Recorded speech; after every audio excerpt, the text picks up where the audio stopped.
I'd like to welcome everyone to Watchung Booksellers, and we've been in the neighborhood for over 30 years, and thankfully for our good neighbors and people like Kerri Schlottman who help.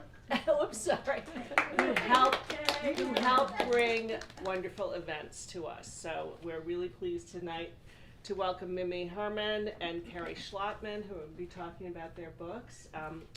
I'm just going to read their bios so we can welcome them properly. Mimi Herman is the author of the Kudzu Queen. Did I pronounce it Kudzu? Kudzu. They're just Kudzu. I'm thinking of a cow chewing its kid. I can't quite do that. Also, Logophilia and a Field Guide to Human Emotions.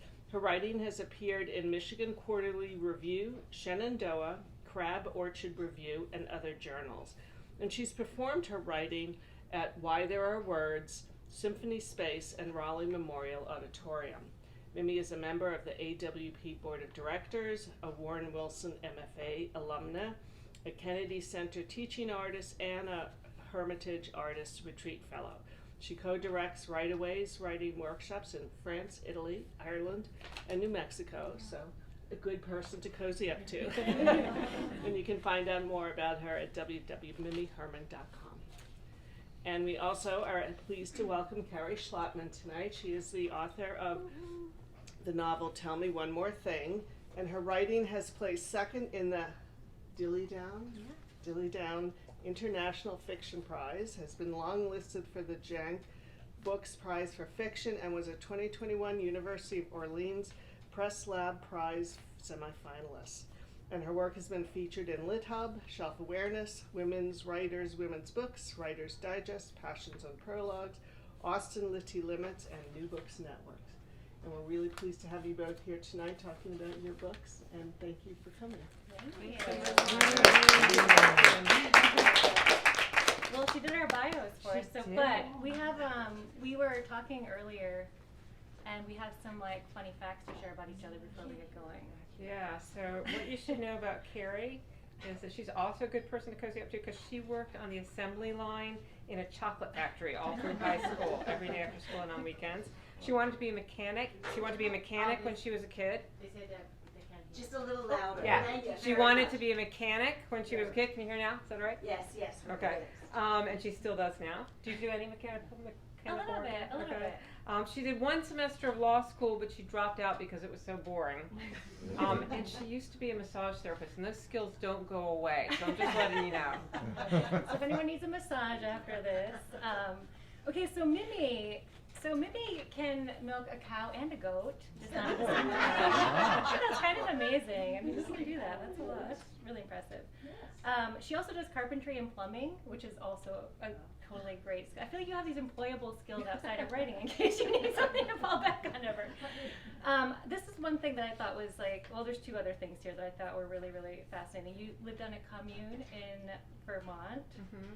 This sounds My cousin wild. didn't know that. So we might need to hear more about that at some point. She has also ridden her bike from London to Liverpool and from San Francisco to LA, which is wild. It's not downhill. I know it looks like it is on the map, but it's not. So that's what you're dealing with today. All right, so we're going to kick off. I'm really excited because Mimi and I got to know each other through publishing with the same publishing house, with Regal House Publishing, and I guess that was about 2 years ago. We or maybe a year and a half ago, sort of bonded when our books were first coming out, and have just remained friends ever since. So this is our first event together, but we're going to be doing several more. Yep. So first of many, and thank you so much for being here. We thought we would kind of kick off by talking about inspiration for our books. The Kudzu Queen. I haven't spent much time in the South. I live in Jersey City, and I was born and raised in Detroit, so the South is a little bit foreign to me. But Mimi's book was such an incredible introduction to the South because it was inspired by I love books that are inspired by real things. Hers was inspired by a real agricultural initiative that the U.S. held in the early 40s. Yep. Can you tell us about that? Yeah. Do you all know what kudzu is? No. Okay. Oh, so you're in the north. So, yeah. I feel like in the north and the west I have to explain kudzu, right? So think of ivy that wants to eat you. Okay. It's this plant. It's an invasive plant that was brought over from Japan And it's absolutely beautiful. And when I was growing up, it was all over the trees along the highways. And you really couldn't leave your cow or your tractor in the field overnight because you'd come back the next day and it would be topiary. I call it southern topiary. So it's this horrible invasive plant that has no enemies. Apparently it makes a terrible biofuel but a pretty good beer. And if you try to kill it with chemicals, it thrives. So the only thing you can use to get rid of it is goats. But you know, like all invasives, not all invasives, but as a country, we're terrific about bringing in something to solve a problem and forgetting that it's part of a food chain. So kudzu was that thing. It's in Japan, it's prized, and in the book there's lots of things that kudzu is touted as doing. So you can use it to graze your animals, you can use it as a headache cure, you can make flour out of the roots, and all of that stuff is true. And in Japan they love it that way, but here we don't know what to do with it. And so years and years ago I came across this article that'll just tell you how long ago I started writing it, on microfiche. Don't ask me why I was on microfiche or why I came across this article, but I read about these men that went around the South promoting kudzu and having kudzu festivals and kudzu beauty pageants. So I write for the same reason I read, to find out what's going to happen next. So I had to write a book to find out why on earth anybody would do that and what would happen if they did. So, Kerri, I know your book started from a real photograph and something that you were inspired by, something that happened in real life. So tell us a little bit about that photograph and about how it got you started and how it gravitated into fiction for you. Yeah, so I studied art history when I was in graduate school, and I studied this photograph called Amanda and Her Cousin Amy that was taken by Mary Ellen Mark in 1990. And it's a really compelling photograph. It's so Mary Ellen had been hired by Life magazine to go take photos of kids in a school for troubled children in rural North Carolina. And she met Amanda there, and Amanda was very provocative, one of the kids who was in the school. And on Mary Ellen's last day there, she went to say goodbye. She had kind of bonded with Amanda, but went to say goodbye to her and found her out behind her house, standing in this kiddie pool with a bikini on. She was 9 years old. The bikini on, makeup, fake nails, smoking a cigarette. And it was not staged, it was just what she was doing. Her cousin Amy is kind of, sitting in the back of the pool. It's an incredible photograph. And I always thought about that photograph and wondered, what is going on here? And there just wasn't much other story about it. And then in 2015, Mary Ellen passed away, and NPR found Amanda and interviewed her. She was in her late 30s at that point. And they asked her, why did you allow yourself to be photographed? And she said she always thought someone would see it and come and help her. So she had a really challenging life. As a kid, she was in and out of juvenile detention, in and out of being incarcerated, and that just kind of carried through as an adult. So I didn't hear that in 2015. I heard that, like NPR resurfaced it around, I think it was 2018. And my husband and I were taking a road trip to Pennsylvania, and it was playing on the radio, and I thought, oh, this is the story of that photograph, and it was so amazing. And then we were driving through rural Pennsylvania, and we stopped for gas in what becomes the town that's in my book, and I thought, okay, I'm going to write this story, a fictionalized version of the story, and I'm going to tell the little girl's story too. And that's how Tell Me One Thing came about. Would you read a little bit to set the scene for us? Sure. Okay. I'm in this weird phase between needing glasses and not needing glasses, so if you see me going like this, it's because my eyes don't know what to do right now. So I'm going to read, so this book starts, I set my book starting in 1980, and I do it a little different. Mary Ellen in real life had been already an established photographer when she took her photo. I make my artist a struggling artist just out of school. So she has just in this passage gotten her first, interview with a gallery. So remember, this is 1980 New York. I'm trying to decide if I need these. I think it's going to be better if I don't have them on first. I just won't be able to see you all. And she has just been, someone she's met has just hooked her up with this woman, Patty Arnett. Her name is Quinn, to meet her and talk about her work. Put these here so I don't go flying off my lap. All right. It's clear when Quinn meets Patty Arnett that she's the kind of woman who looks younger than she is and makes a game out of sleeping with artists, and Miles is no exception. It's the way she says his name, rolling out the I sound in exaggeration like a secret purr. It has taken a month to get this meeting because Patty has been vacationing in the south of France. Quinn has never known anyone who has vacationed in the south of France, but Billy says that's just what wealthy women say when they're recovering from plastic surgery. The woman sizes up Quinn from behind round, black-framed glasses that reflect Quinn's image back at her. Quinn tugs at her ripped t-shirt that has twisted out of place, smooths the stray hairs that she can feel clinging around her chin. Patty's hair is dyed a glossy tar and cut with severe bangs. Her lips are lined in a blood red. Her lashes are most definitely fake. They make a spider-like crawl toward her thin eyebrows. She's head to toe in black clothes that seem draped and wrapped on her thin body.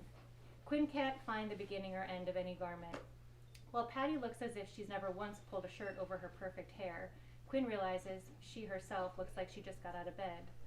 They sit at a thick table with a polished top as smooth as ice. Quinn glances around the gallery at the stripped walls on summer hiatus, the swirls of concrete floor.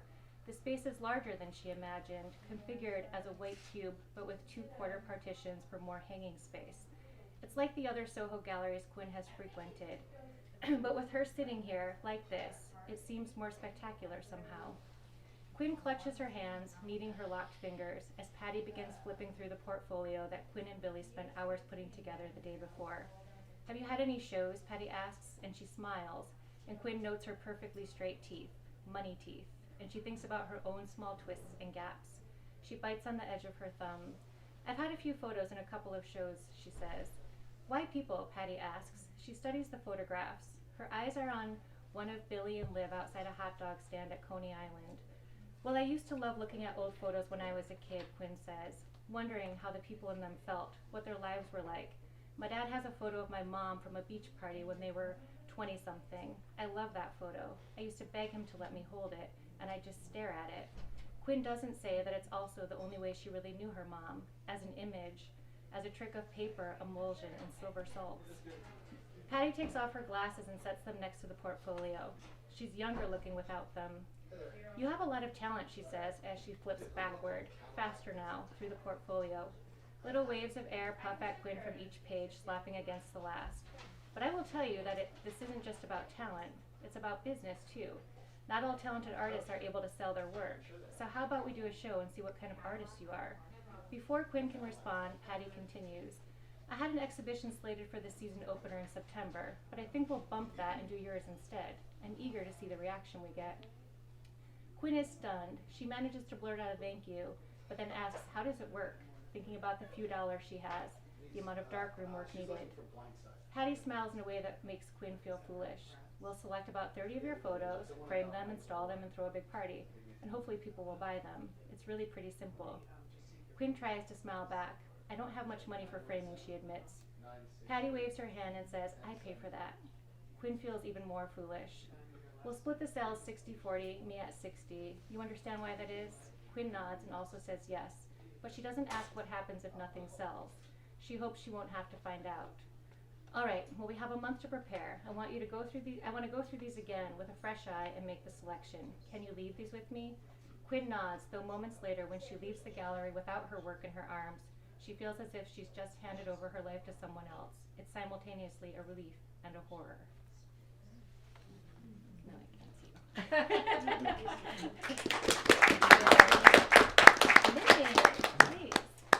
Well, the narrator of the Kudzu Queen is a 15-year-old girl named Maddie, and I'm gonna, without a lot of to-do, I'm just gonna read you from pretty close to the beginning when the Kudzu King first comes to town.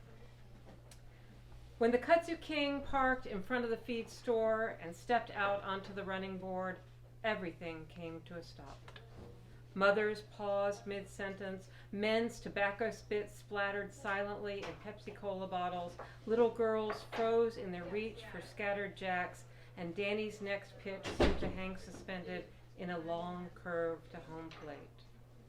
The doors on the truck read, Mr. James T. Culloway, the Kudzu King, but you had only to look at him to know he was royalty. Imagine that, a man in a suit and tie when it wasn't a Sunday wedding or funeral. And such a man, with golden hair like the Greek gods we'd studied in junior high. His suit was the forget-me-not blue of his eyes, his white shirt so bright you had to squint to look at him. As for his tie, You couldn't tell if he'd chosen that green to match his truck or had the truck painted to go with his tie. He vaulted over the side rail and stood astride a mountain of leafy cuttings. Ladies and gentlemen of Cooper County, my name is James T. Cullowhee, and I've come to bring you the crop of the future. More versatile than cotton, more profitable than tobacco, more nutritious than corn. This crop will feed your family and livestock and fill your bank account with cold, hard cash. Boys abandoned their baseball game. Mothers stepped out from the grocery doorway in small gatherings of curiosity, while girls, little and big, drew closer. Lynette and I hopped down from the school steps to stand at the back of the crowd. Kudzu, the wonder crop. He picked up a handful of vines and let them flow like a waterfall from his palm. It'll grow anywhere you plant it. No plowing, no fertilizer, no weeding. It needs barely a drop of water. Excellent forage for your horses, cattle, and mules, and a ground cover like you've never seen. I love that. So I loved Maddie in your book, who's the protagonist, is just such a special girl and so strong-minded. And I'm curious how she's 15 years old, which is such an interesting moment of vulnerability when you're kind of grown up, kind of not grown up. Mm-hmm. How did you go about writing her? Like, what did you draw on to kind of get back in the headspace of a 15-year-old, and why did you choose that age? It's funny, that's a great question. So Maddie is nothing like me. As my relatives know, I was a painfully shy child. I used to cry at the drop of a hat, and Maddie is sassy, stubborn, almost mulish. And she does what she wants. But the one thing that Maddie and I share is this quality that I've seen in 14 and 15-year-old girls of testing out their sexuality. Do you guys know what I'm talking about? No. Sort of trying it on for, no, never, okay. Well, sometimes they'll be trying it on for size and, you know, hoping to get men attracted to them, but not knowing what to do with that when that happens. And I wanted to see what happened when you had a very charismatic character like the Kudzu King, who's kind of almost a Music Man kind of character, come to town, and this girl who has only seen, you know, bigger than life men in the picture show, because this is in 1941, she meets him, and what happens if he actually shows an interest in her. And so that was part of it. And I have this idea that we're all kind of like trees, that we've got the rings of our lives inside of us, so that we're all, you know, 15 and 4 and 40 and 12 and all of those things, and you can just figure out which ring you want to draw from when you write. I love that. Mm-hmm. Yeah. So how about you? You go back and forth between two characters that have some things in common. I mean, they both had really hard lives in many ways, but they're very different ages, and they're very different personalities and very different lifestyles. How did you get in the heads of each of them, and what did you do to move back and forth? Did you have to use some sage, smudge some sage in between? Yeah, you know, I love your analogy about rings of a tree, because I feel that way too. Like, I don't know if everyone feels this way, but I feel like as you get older, you still feel like all the other ages that you've been. Mm-hmm. It's a little harder for me with going back, like, really into childhood, which I had to do because I did start Lulu's age at 9. And that was probably the most challenging thing to think, and I don't have children myself, so thinking like, how do I remember like asking friends like, what do your 9-year-olds do? You know? Because I couldn't really remember being that age. I mean, I kind of do. I remember being in school, and so a lot of the scenes I wrote with her are, you know, just sort of these challenging scenes of like interactions with other kids and the way that feels when you're young. But you know, both of these characters, it goes from 1980 to present day, so I had to also write them through different ages. And I think, you know, for Quinn it was a little easier because I've worked with artists my whole career. So for 23 years, pretty much that's been what I've done. So I've watched artists, you know, I've grown up with artists, you know, in my career, watching the ways that they've struggled, the things that they've gone through. So that felt a little more natural as far as I know what she would have been handling in these stages. And I'm a little bit closer to that age. I'm a lot older than she is in the book, but not a little kid. So yeah, I think it was kind of that combination of flipping back and forth. The book, you know, as far as writing it, it wasn't that, you know, I never had a super challenge flipping back and forth between the two characters because I knew what both of their stories were going to be. And the book, initially, the way I did write it, it did a lot of hard flipping right from the get-go, and then that smoothed out a little bit in the editing process, where we kind of follow the first year of both of their lives after they meet, and then it intertwines more, which actually made it a little easier in revision to kind of draw out their characters in a little bit of a deeper way, and do a little more character development. But yeah, I think I don't know if that answered the question.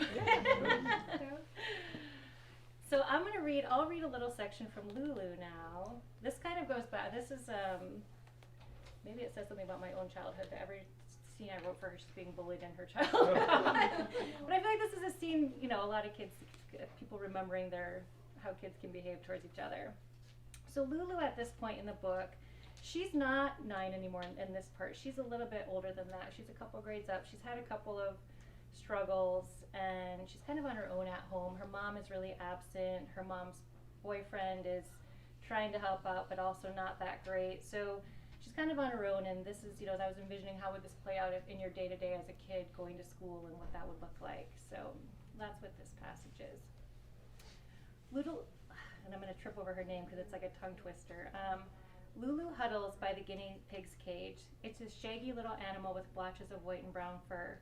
She sticks her finger through the metal, touches its pink nose. It twitches in response. Even though she offered up some really good names, the class voted on Pebbles, but Lulu secretly calls her Penny instead. There's a bundle of carrots that they're allowed to feed, and Lulu sticks one out, watches as Penny's tiny front teeth work it into nothing. Lulu has asked every Friday since school started if she can bring Penny home, but Miss Jeannie always has an excuse to give and sends her with someone else instead. Sometimes, though, Lulu is allowed to hold her in class, and when she does, Penny leaves pellet-like turds in her hands. But Lulu doesn't care. She's the one who cleans her cage the most, the one who feeds her and pets her. Lulu's thinking how soft Penny is when there's a sickly plunk on the back of her head, and she twists around, looks to see who threw something at her, but the other kids are looking away, trying to contain their giggles. She touches the back of her head, brings the mess of wadded tissue and spit out of her hair. It catches in the long strands. Miss Jeannie doesn't notice. She never seems to notice when the kids do these things. Not when they trip Lulu or throw things at her or call her names. It's not worth asking who did it. They'll just pretend she's crazy or tell her it's always been there because, as they say, she's gross and dirty. The bell rings and Lulu takes a seat, and because it's alphabetical order, she sits front and center. Miss Jeannie calls roll and then comes to pick up homework. The other kids have backpacks and trapper keepers, but Lulu pulls hers from her pocket, where she's folded it over and over so many times that it takes some doing to smooth it out. She scrawls her name at the top and tries to hide the way that some places have worn thin from too much erasing.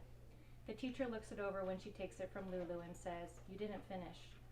Lulu doesn't know how to explain that she couldn't figure out what to do, that there was no one at home to ask for help, and that even when she went to BB's, Papa Dom was at the bar, and so she had stared at the questions for hours, wrote and then erased, and then rewrote what she thought was right, and then erased again.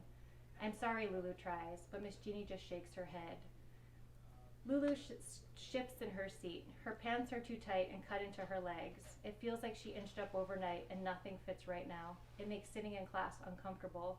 Her Mickey Mouse shirt that Hank got her last year from Kmart is too short too, and she's already been told if her belly button shows again, she's getting sent home.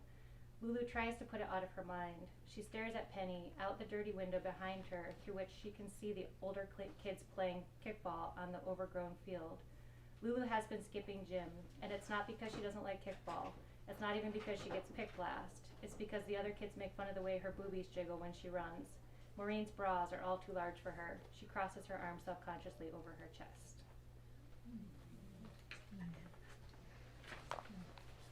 Well, boobies may be a little bit of a theme here. We're writing young people. Yeah, we are. Yeah. So you heard me mention Lynette, who is Maddie's best friend. So this section is about Maddie and Lynette. Lynette and I had 3.5 years of history between us. We'd met on the first day of 7th grade, a day that had begun poorly when I was panicked out of bed by my alarm clock at 5. Just because I got to go to school didn't mean the chickens didn't need feeding and the cow didn't have to be milked, my mother informed me every September. Got to go to school, like it was a privilege. Then, when I was milking sassafras, she kicked the bucket. Not died, which would have been all right by me, but actually kicked the bucket, spilling 15 minutes of hard work.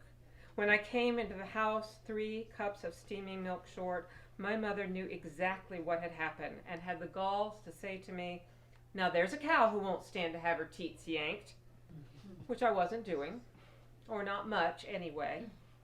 So I was not in the best mood when I waited for the bus on my first day at Cooper River Junior High, and matters got worse when my cream-colored first day of school dress, which I didn't much like anyway, since it made me look even bonier than I already was, got coated with red clay dust thanks to Mickey Davenport's rusty Ford pickup and our stupid dirt road. Then I arrived at school and discovered that nothing I'd learned in elementary had prepared me for junior high. Danny and a few of his friends had tried to tell me, but being smarter than everyone in the known universe, I hadn't bothered to listen. Not only was the day divided into class periods between which all the students flocked like geese from classroom to classroom, but all the girls I'd thought were my friends had miraculously acquired both boyfriends and breasts over the summer, though I'm not sure in which order, and couldn't be bothered with an old flat chest like me anymore. So there I was, friendless, confused, irritated, and on top of that, what had they given me for my first day, class of the day, before I was even fully awake? Home economics.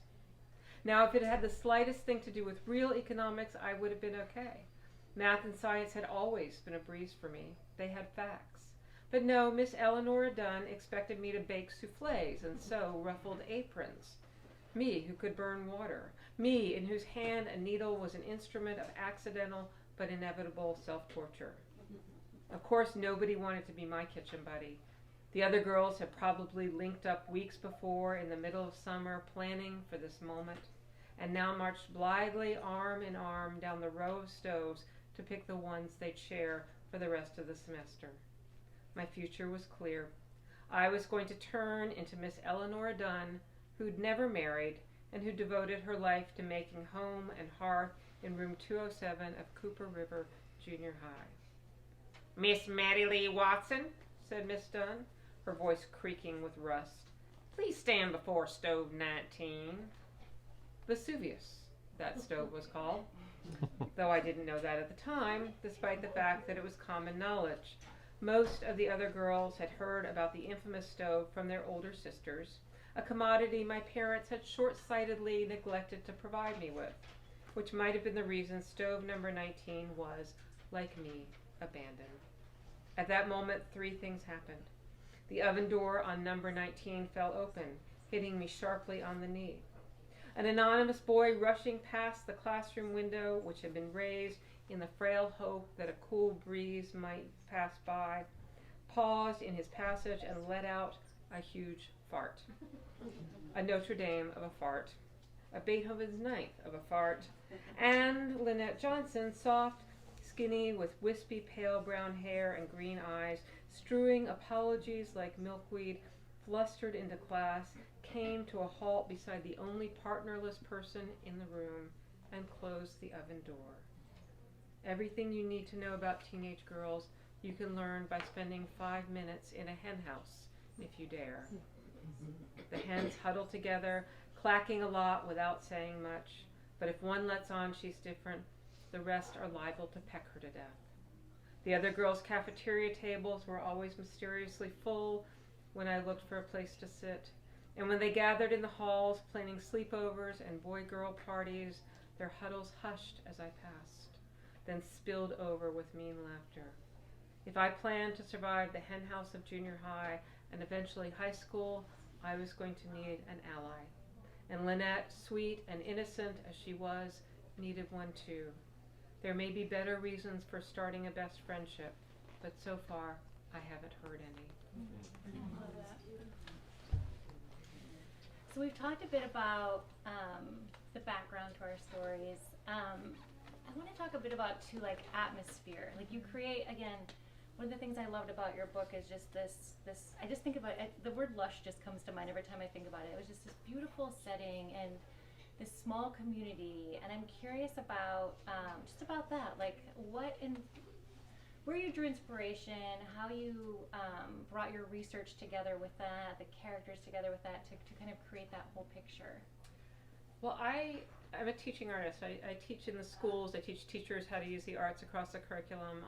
But I've also do writing residency. So if you've ever seen a writer in the schools, I've done that. And I've done that a lot all over North Carolina. So I grew up in the suburbs. I mean, I grew up a little suburban girl going to the country club. And you might have noticed that David Sedaris blurbed my book. Do you guys know who David Sedaris is? Sure. You may not know that he was my babysitter, which explains a lot about me. Yeah. You can't tell anybody this. This is just between us or among us, right? Okay. Code aside. Oh, in the whole world. Okay, great. Never mind. All right, so now it's out in the world. Anyhow, very wonderful, very kind, amazing person. And he wrote to me when, I asked him if he'd be interested in blurbing the book. He said, of course, absolutely. He's just so kind and so thoughtful.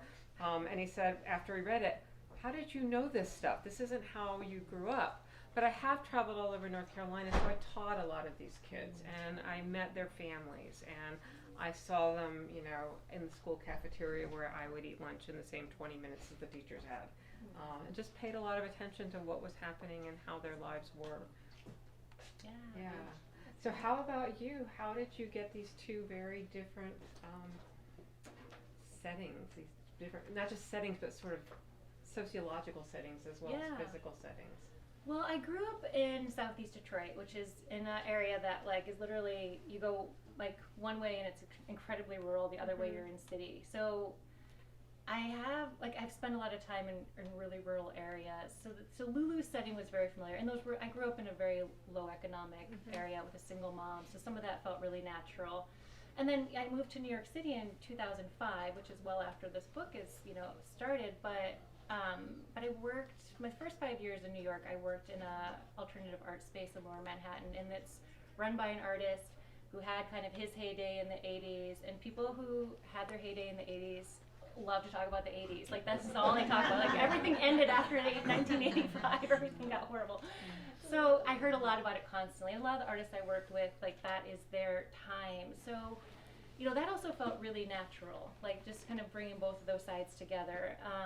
Not that I don't think you should write outside your comfort zone, because I also write to understand things, but I also think to be authentic, sometimes you have to know a bit about what you're talking about, or be able to, some kind of connection to it, so that you can convey it in a way that really is authentic. So those two settings, even though they're very different, and this has always been a struggle for me, because I have a foot in both of those kind of settings. When I go back to Michigan, I'm in this totally different world, and when I come back to New York, I'm in a totally different world, and those two worlds don't talk to each other, and they don't know each other, and that's one of the biggest problems in this country right now, is that there is no exchange between those two kinds of settings. So for me, part of this was also, in a lot of the work I do, I'm trying to bring those things together and force them together and see what happens, and the conversations that come out of that around privilege and challenge and inequalities and all of these other things. In writing this, setting it in the 80s, there's just so much that's going on in New York City in the 80s. When it came to the art world in the 80s, was an incredible time, because it was very still much a free-for-all. The art market was just starting to rise, and yet then you had AIDS, and you had drugs, and you had all these other crises happening. The city was on the brink of bankruptcy. There was so much happening all at once. And so when trying to figure out when to set it, I thought this is a really dynamic time to bring everything together, because it allows different conversations to happen in the book. So the last piece I'm going to read is actually, as Quinn is developing her career, this is now in the mid-80s, her work has started to take on more of this kind of theme-based work. After she originally snaps a photograph of Lulu that's very provocative, she spends more time with her subjects in other parts of her work. And if I'm going to write about the 80s in New York, I have to write about what's happening with AIDS in New York City. And so this is, I'll read you a selection of, there's a couple that Quinn has met, and she's photographing what's happening.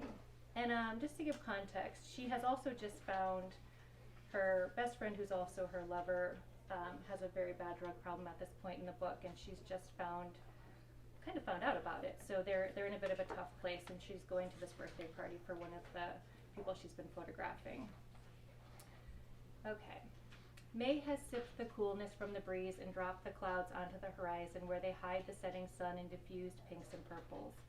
Quinn doesn't take a photo because the color will never match the beauty of nature, and when she's tried in the past, she's been disappointed in the dulled hues, the almost but not quite vibrant tones. There are some things that cannot be captured. She thinks about time like this, like a circular spectrum of tones in focus. She feels like a ghost in the blending edges of heat and light. Her feet reach but don't connect. Her hands go straight through things. It's all been slipping since she saw Billy and Miles in the studio, and even though her eyes only caught edges, pieces, it has constructed the entire scene and played it over enough times to become memorized. Jean is wrapped like a gift in brightly patterned silk, and when Quinn hugs him, she can feel the edges and the bones of his hips and ribs, and she hopes she didn't squeeze him too hard. "Happy birthday," she says. She kisses his cheek, watching out for a splattering of red glitter on his cheekbones. He shaved the remaining thin layer of hair from his head, and someone has hennaed the crown with a gold pattern that shines when the light hits him. "Tell me I don't look tribal," he says. "I was trying to bring the Paradise Garage to me, but Alex has no idea what bohemian is. I always forget he's from Brooklyn."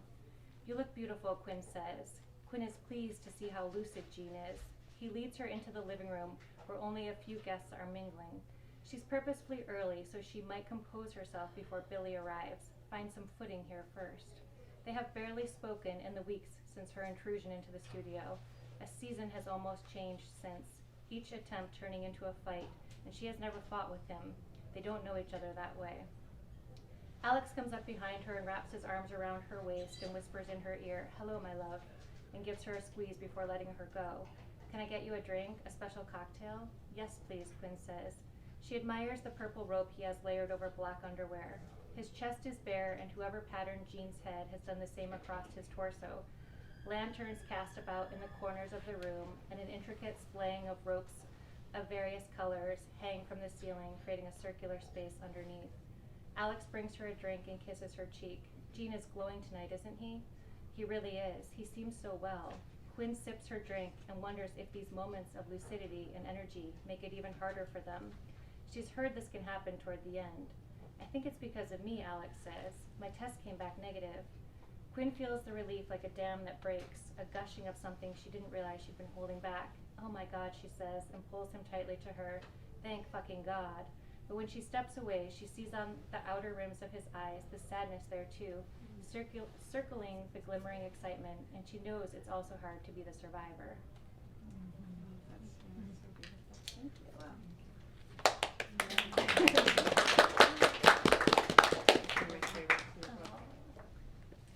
So I'm going to read one more scene, and then we're going to take any questions. We promise to answer everything. We don't promise to answer everything honestly. People always say it woke me in the middle of the night, as if anything momentous has to occur at the stroke of 12. But when the roaring sound barreled through my bedroom window, it was 3:47 in the morning. I know because I jumped up, dodging Lynette's cot and the girls wrapped in blankets on the floor, and grabbed the alarm clock. Once I was awake, I could barely hear it, but in my dreams, it was monstrous. I ran into my parents' bedroom and shook them, shouting, "Get up, something's happening at the Johnson farm." Daddy burrowed deeper into his pillow, but Mama jolted upright. "What's wrong?" Beyond the cornfields, a bright orange hole glowed. By the time we got there, Daddy in overalls he pulled on top of his pajamas, Mama and the Johnson girls and me in our long white nightgowns, and Joey in a t-shirt and pajama bottoms, all of us in unlaced boots. The fire in the Johnsons' kudzu field was blazing with wicked glee. We weren't the only ones who'd rushed over. Luther Moore and the other farmers from down the road were already there, forming a bucket brigade to bring water from the creek. "Keep the children away," Daddy shouted. Mama kept Aggie and Catherine close, and Lynette hovered alongside. I grabbed an abandoned bucket and ran to the creek. The fire was gobbling dried grasses and sending runners toward the house. "Danny!" Mama suddenly wailed. I realized he hadn't come with us. I hadn't heard him come home the night before, which meant he was asleep in one of the beds at the Johnsons'. And so was the Kudzu King. I dropped the bucket by the creek and dashed after Mama as she raced to the house, Catherine in her arms, Aggie and Lynette behind her. She pounded on the door, yelling, "Danny! Daniel!" The fire behind us grew more confident, eating up weeds and volunteer saplings. "Daniel!" Mama screamed. The door opened and there stood Danny, his hair sticking up and a slow-witted look on his face. "Mama?" he asked. "What are you doing here?" Behind him, the Kudzu Queen looked much the same, with a day's growth of beard and a misbuttoned shirt. "Fire!" Mama pointed to the hungry tongues of flame licking at the peeling paint of the woodshed. "Get out of the house right now!" Aggie darted from behind Mama's legs and pulled at Danny's hand, while Lynette beside me stared as the fire cracked open the woodshed like a nutshell and dug into the sweet meat of split logs inside. Catherine wailed like a coyote. Mr. Cullowhee dashed back into the hall. "Where's he going?" Mama stroked Catherine's hair to calm her. "Papers," Mr. Cullowhee called, running upstairs. "There's no time for papers," Mama yelled. "Get out here right now. Those men need help." But he was down in a few seconds, a crate of neat file folders in his arms. He and Danny ran out of the house and veered in opposite directions, Danny toward the fire, grabbing a bucket from the yard and filling it with quick spurts of the pump, Mr. Cullowhee away from the fire with his precious box of papers. The chickens ran around in a frenzy. The 2 goats in the barn cried like babies for their mothers. Danny fought the fire while Lynette opened the henhouse door and Aggie shooed the chickens out, waving her hands and yelling. They fled in an explosion of feathers, maybe never to return, but at least not trapped inside and burned to ashes. Mama and I ran for the goats and grabbed their collars. Mama, still holding Catherine, led them across the road where the fire would have nothing to eat. "Get a rope," she called, and I found one looped over the fence. She threaded it through the collars of both goats and tied them to a tree. "Remember, they're here. We'll move them if we have to." She kicked at the hog pen until the fence came down and the hogs squealed off into the woods. Meanwhile, the men were putting out the fire in one part of the field, only to have it erupt in another.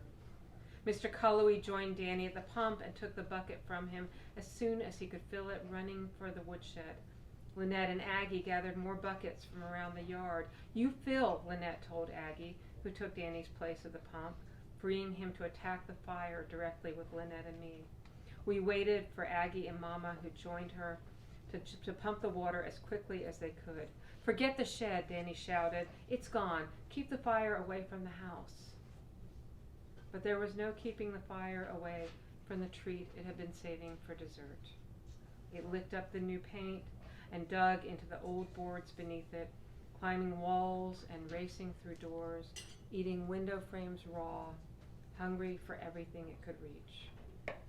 The house became a flare that brought people from miles away.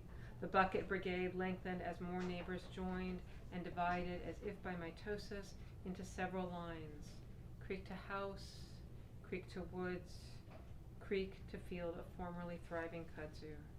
The pump was abandoned, too close to the house, too slow, too dangerous.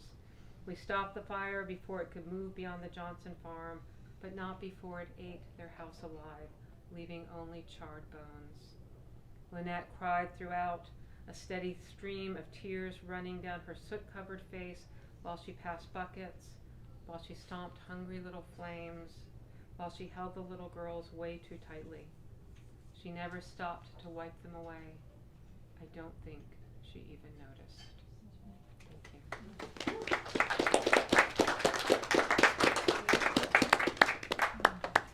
So now is your chance to ask us all the deeply personal questions that you'd like to ask, and we have to answer them. They can be about milking cows too. Yeah, that I did actually, put that in there as cow milking and goat milking, and it is in fact easier to milk a goat than a cow. Bigger teats. I had a question for you, Kerri. Yeah. Without giving anything away, the ending of the book, did you have that in mind the whole time, or was that something you came to? Because as I was reading, I was trying to figure out how I wanted it to end, and I couldn't figure it out, and then your ending was just like perfect. Oh, thank you. I'm glad you think so. Can you just repeat the question? Yeah, he asked about the ending of the book, and without giving anything away, if I knew how I was going to have it end sort of from the beginning, or if it kind of like revealed itself to me, I guess, as I was writing it. I knew how I wanted it to end. I wanted it to be really, again, it's so hard to talk about these things without saying what happens, but I'm glad that you like the ending. there's been some people who are like, oh, I wish that's, but in any case, Yeah. I wanted it to be an authentic storyline. Every single moment when I'm writing this, you know, no matter what the scene was, like the question I always ask myself as a writer, you probably do this too, is like, what would really be happening right now, you know? And I think that that's a more important question to be able to answer than to try to wrap something up in a pretty bow so that people feel really good when they finish something. That's just not what I do. And there's plenty of that kind of, you know, that writing out there, and I think that if that's what people like, then that's great. But for me, I want to follow the stories. I want to be authentic to how the characters would act in a certain moment, and yeah. So when I arrived to that point, I knew I was working in that direction because I felt that was what would happen. But I'm always open to, like, maybe this could happen differently. But when I got to it, I thought, no, this is right. This is how it's going to end. And so yeah, I just kind of followed that intuition. That's cool. Two questions. One silly one. How old is the Kudzu King? He's 30. 30. All right. That's a good question. And the question is similar. Do you know what's going to happen? I'm thinking no because of what you said before. No, I have no idea. So the novel that I'm working on now, I actually know a lot about what's going to be happening, but my normal approach to writing is to write a bunch of different pages as they come to me. So they could be from anywhere in the book, and then when I've accumulated enough pages, I start shuffling them around and putting them in order, and they start, you know, telling me what they're going to be. And the first draft of this book that I thought, I've got it, this book is there, was 680 pages. And even my own family probably would not have read a 680 page book. So I took a book out of that book. And in fact, I actually, my guy is my best editor.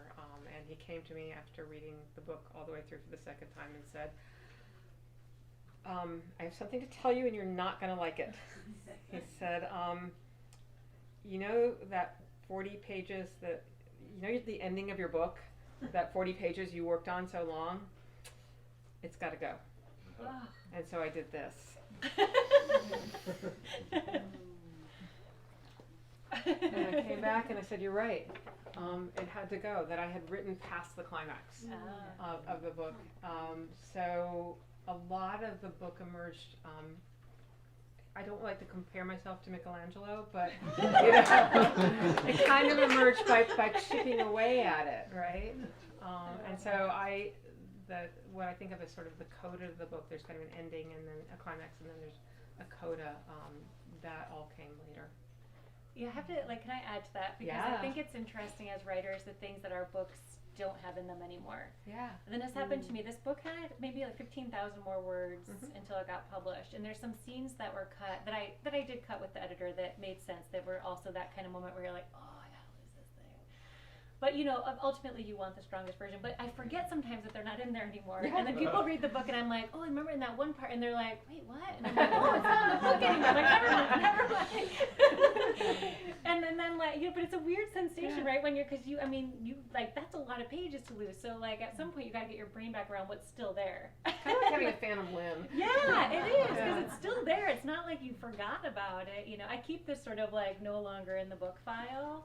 I do too. I call it a pantry. Oh, I love And that. so when I have to take something out of a book or a poem or a story or anything, I put it in the pantry so that I can go, there, I'm not killing you off. Right. You know, I might come back and, you know, it's sort of like the jars of jam that have been in there for 20 years that are probably not safe to eat, but you know, they're still there. I feel like you could have a sequel to this book very easily. There's so much story that I was like, you set up a lot of things, and I'm like, this would be interesting to see down the road what happens. You've got kudzu growing everywhere. You've got this really like strong-minded, you know, young female. I'm like, this is fascinating. Well, for Southerners, or for anybody who's familiar with kudzu, it is like a slow-motion horror film. Yeah. Because you know what kudzu's going to do to the South. Yeah, and the way they're all being encouraged to just plant it, like to have it literally take over the crops that they're planting, which is like, you're just, Yeah, the farmers were paid to cringing. plant it. The government paid the CCC to plant along railway embankments. Because think about it, this is the 40s. We've had the Dust Bowl, we've had the Depression. So here's something that will feed your families and your livestock and keep your soil where it belongs and feed the soil like beans. But, you know, it will also take over everything. It's heading north, right? Yeah. Yes, it is, as it gets Slowly warmer but in the surely. north. Yeah. I was just gonna say, is it still a big thing in the South, and is it moving up north? It And is the a big answer is thing. yes. It's not, I don't see as much kudzu as I used to growing up. I'm not sure quite what the difference is. But yes, it is moving north, and it is now legal to transport it across state lines. Oh, It is now wow. a noxious weed. It's fascinating. So, a little cocktail party conversation. I can name at least one noxious weed that you can't transport across state lines. What made you decide the names for both of you, the names of your characters? Because Oh. that gets into something Oh, in your head. character names. Yeah. How do you do character names?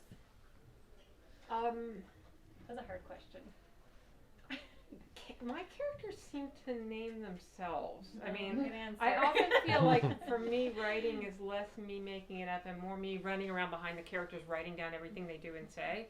And so once I have a narrative voice, that person creates everybody else in the book. So Maddie created her family and her friends and her nemesis, the mean girl Glynis. And I don't know.